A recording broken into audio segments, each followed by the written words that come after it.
In tonight's Rant and Rave, we'll hear about the NBA lockout and who's going to win the big game between LSU and Alabama this weekend. All right, two questions. Will the Falcons blow out the Colts?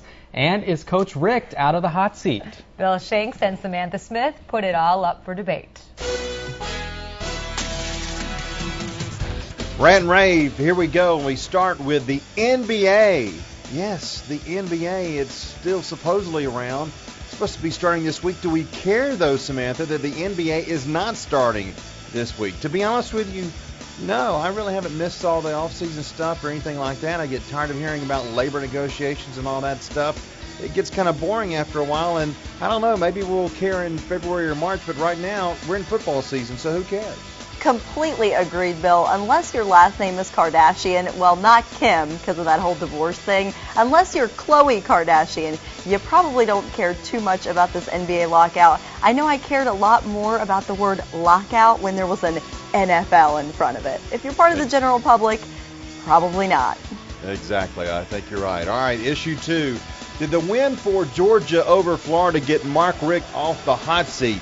Well, maybe a little bit, because it was nice to win at Florida, even though it was a crappy game, and neither team seems to be very good this year.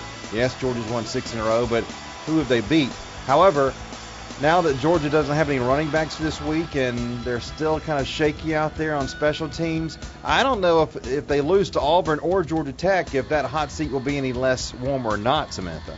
Well, I completely agree with you here, too. We're agreeing a lot this week. I think it took a little bit of the warmth off that seat. But let's be honest, would UGA had really won that game had Brantley been at 100%? The special teams situation, yeah, that looks pretty dismal. I'd say if there's a good coach that's looking for a spot in Athens at the end of the season, Mark Richt might as well go ahead and throw up a for sale sign.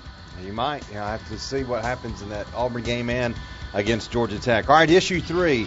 The big game on Saturday, perhaps the biggest regular season game in college football history. That's what they're saying, at least.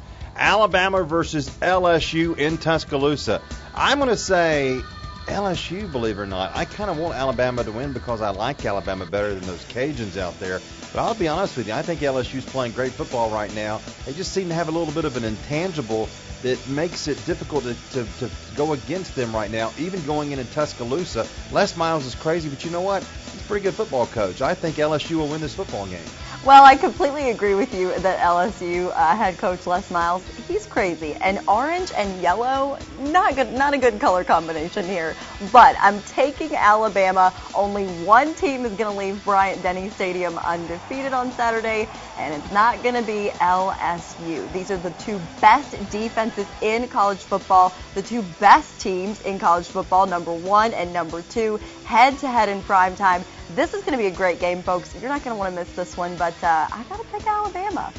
It should be a great game. I hope it lives up to the hype. Final topic, Falcons versus the Colts. The Falcons have been off for a week. They'll kind of regroup and go up to Indianapolis to play the winless Colts. The Falcons are going to win this game. It's going to be an easy game. Peyton Manning's not there, thank goodness, and that means the Colts are not very good. They may even be up for the first-round draft pick overall in April, but right now they're not very good, and the Falcons are going to take advantage of that because next week it's the Saints, and Samantha, that is the big game that we'll be waiting for.